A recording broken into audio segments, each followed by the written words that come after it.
Assalamualaikum warahmatullahi wabarakatuh. Bagaimana kabar kalian hari ini, anak-anak? Pak Guru harap kabar kalian hari ini sehat dan baik-baik saja.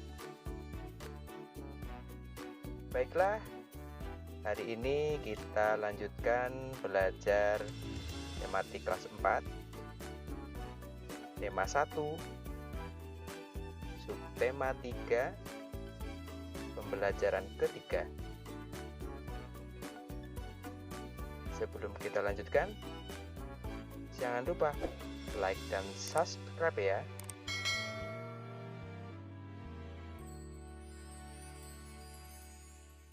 Anak-anak, sebelumnya kamu telah belajar tentang permainan bakyak. Menarik bukan? Kamu tentunya senang dapat mencobanya. Permainan tradisional lain yang cukup menarik adalah engklek. Tahukah kamu permainan ini? Ayo kita coba bersama.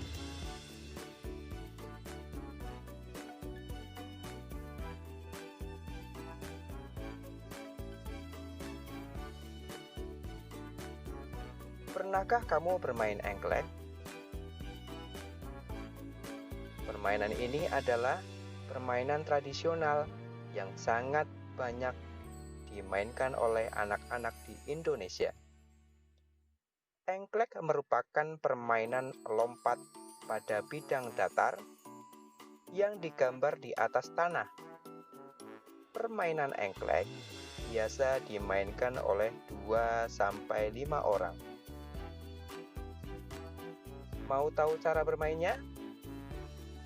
Ayo kita coba. Sebelumnya, kamu harus mendiskusikan dengan temanmu cara bermainnya.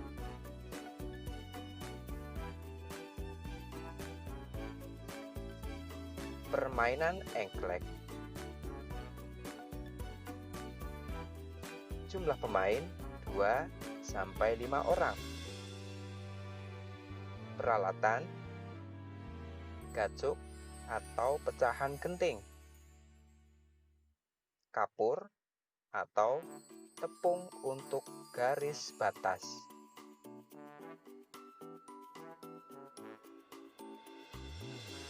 Cara bermain: lompatlah dengan menggunakan satu kaki di setiap petak-petak yang telah digambar.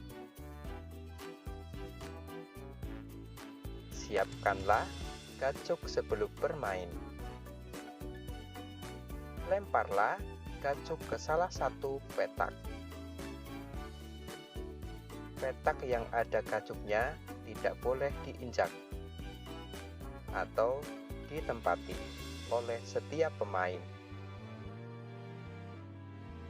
Lompatlah ke petak berikutnya dengan satu kaki, mengelilingi petak-petak yang ada.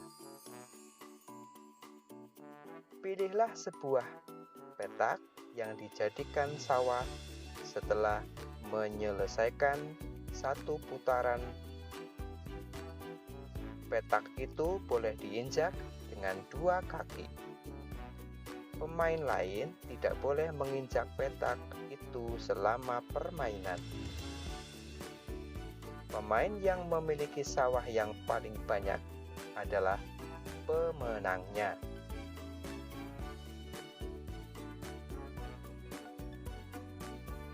Permainan engklek memerlukan keterampilan lokomotor, yaitu kemampuan untuk melakukan gerakan anggota tubuh sehingga seluruh tubuh berpindah tempat.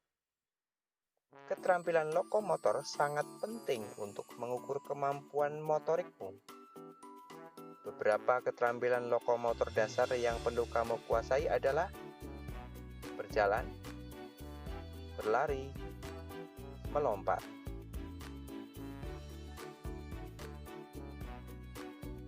Mari kita saksikan video permainan engklek berikut.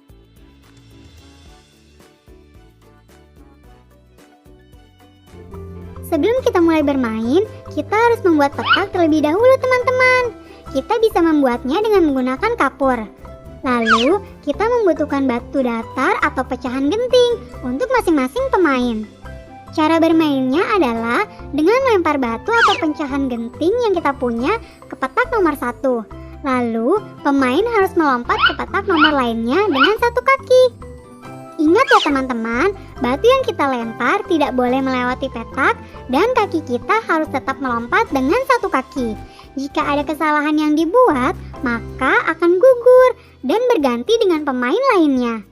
Pemain yang mampu menyelesaikan satu putaran lalu melemparkan batu lagi ke salah satu petak, maka petak tersebut akan menjadi kekuasaan pemain, yang artinya kotak atau petak itu tidak boleh diinjak atau dilewati oleh pemain lainnya. Nah, pemain yang memiliki daerah kekuasaan paling banyak adalah pemenang dari permainan engklek ini. Ayo, sekarang kita mulai bermain. Kalian switch saja untuk menentukan siapa yang akan jalan duluan. Ayo Clara, aku pasti menang nih. Yeay, aku duluan.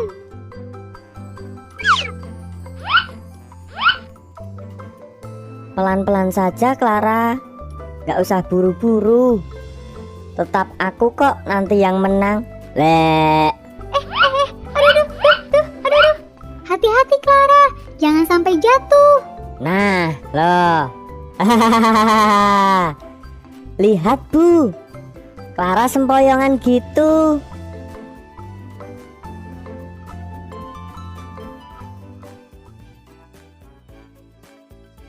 Setelah itu, jawablah pertanyaan berikut. 1. Apa saja keterampilan lokomotor yang kamu perlukan dalam permainan engklek? 2. Apakah kamu dapat melakukan keterampilan tersebut dengan baik? Jelaskan. Ceritakan pengalamanmu bermain engklek kepada temanmu. Apa kesulitan yang kamu temui ketika bermain engklek? Apa yang berhasil kamu capai? Apa manfaat permainan engklek bagimu?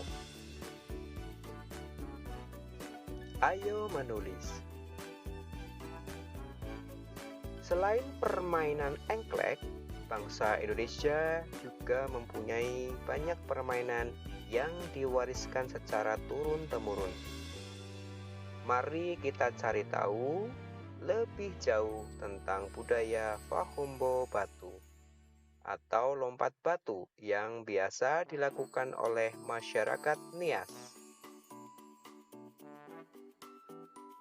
Dengarkan gurumu saat bercerita.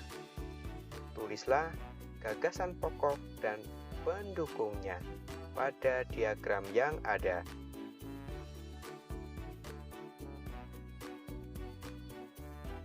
Fahombo Batu. Tradisi lompat batu berasal dari suku Nias. Suku Nias berasal dari Pulau Nias yang terletak di sebelah barat Pulau Sumatera. Lompat batu atau yang dikenal dengan nama Fahombo Batu merupakan ciri khas masyarakat Nias. Tradisi melompati batu hanya dilakukan oleh kaum laki-laki, khususnya pemuda. Mereka harus melompati susunan batu setinggi 2 meter dengan ketebalan 40 cm. Tradisi ini bertujuan untuk menunjukkan kekuatan dan ketangkasan para pemuda yang melakukannya. Seseorang yang berhasil melakukan tradisi ini dianggap hebat, baik bagi dirinya maupun keluarga dan masyarakat di desa itu. Demikianlah cerita Fahombo Batu.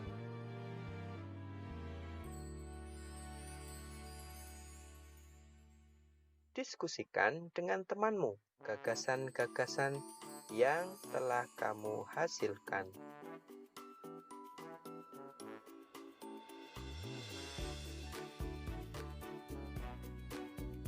Dengarkan lagi cerita selanjutnya dari gurumu. Lakukan hal yang sama dengan mengisi diagram setelahnya.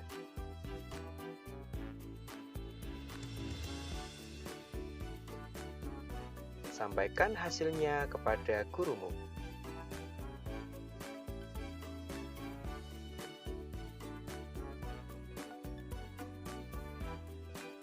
Setelah kamu mengenal tradisi Fahombo Batu, sekarang saatnya kamu mengenal keunikan budaya yang ada di daerahmu.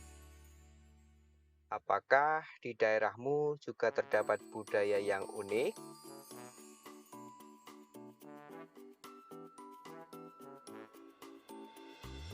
Ayo berlatih.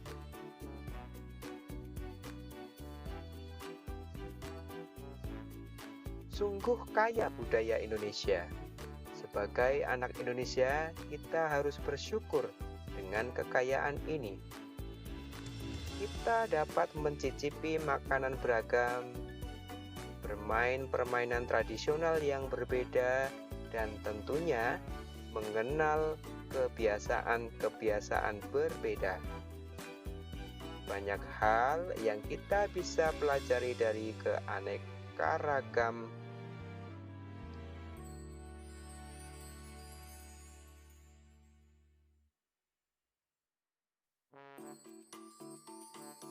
Sungguh kaya budaya Indonesia. Sebagai anak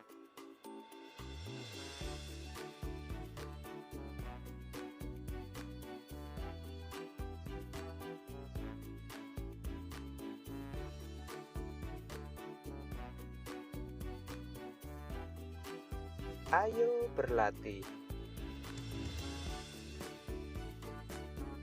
Sungguh kaya budaya Indonesia.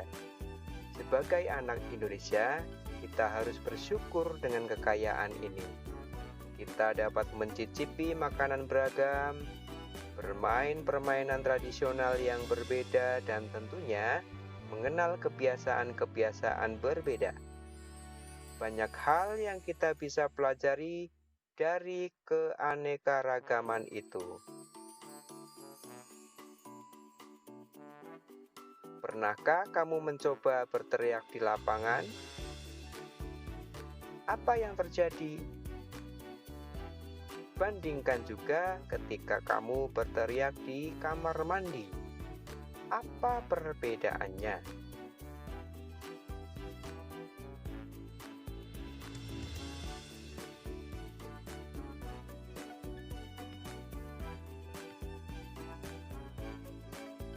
Kita bisa menemui gendang di banyak wilayah di Indonesia. Pernahkah kamu memperhatikan bagaimana bunyi pada gendang?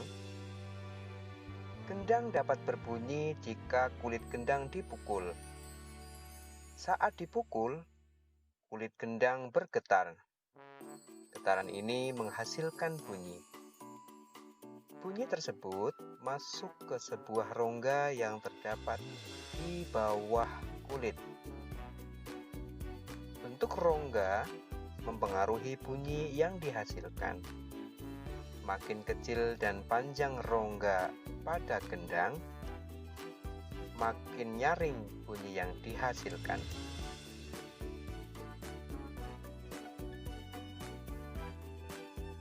Bacalah teks tentang pemantulan dan penyerapan bunyi agar kamu lebih paham.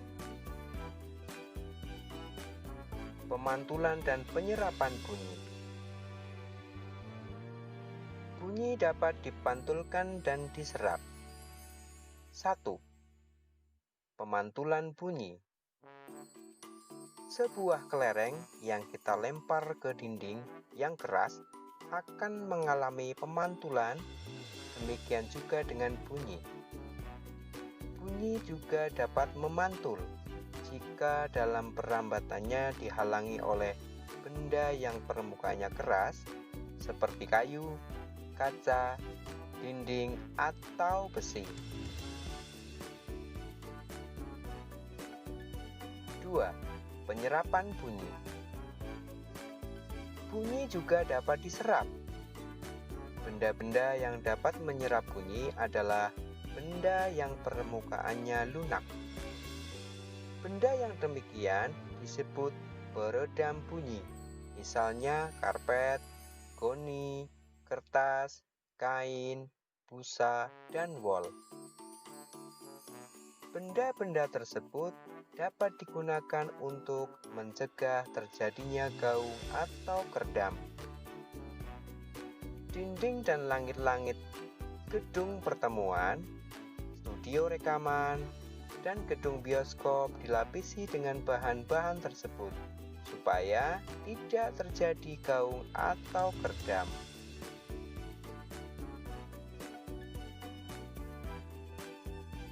Macam-macam bunyi pantul. 1. Gaung atau kerdam. Gaung atau kerdam terjadi karena bunyi dipantulkan oleh dinding yang jaraknya tidak jauh dari sumber bunyi. Hal itu menyebabkan datangnya bunyi pantul bersamaan dengan bunyi asli yang belum selesai terucapkan. Akibatnya, bunyi pantul mengganggu bunyi asli sehingga suara yang terdengar tidak jelas.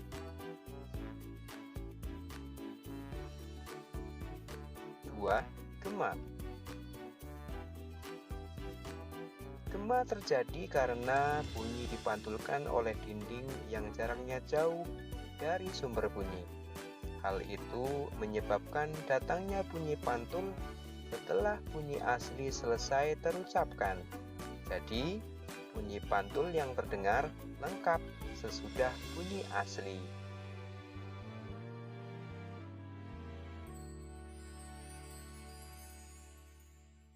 Gema sering terjadi di gua-gua, lembah-lembah, dan bukit-bukit yang jaraknya jauh serta permukaannya keras dan rapat.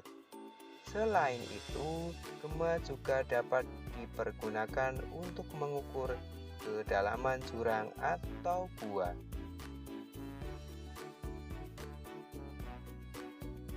Ayo mencoba.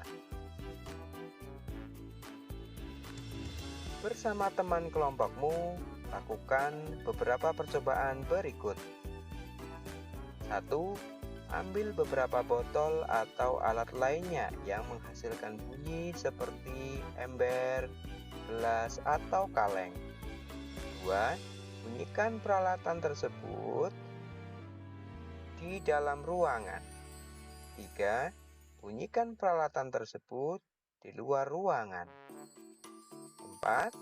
Catat hasilnya dan bandingkan.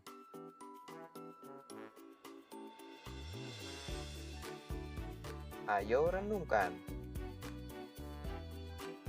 Sikap apa yang perlu kamu praktikkan dalam permainan engklek? Mengapa? Apa saja yang kamu ketahui tentang bunyi? Bagaimana sikapmu setelah belajar tentang kedua hal ini?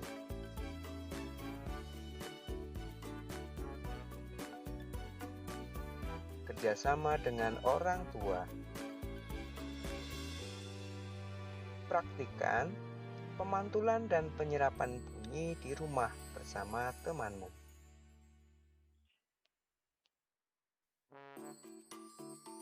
Sekian pembelajaran pada hari ini. Selamat belajar dan sampai jumpa hari esok. Assalamualaikum warahmatullahi wabarakatuh.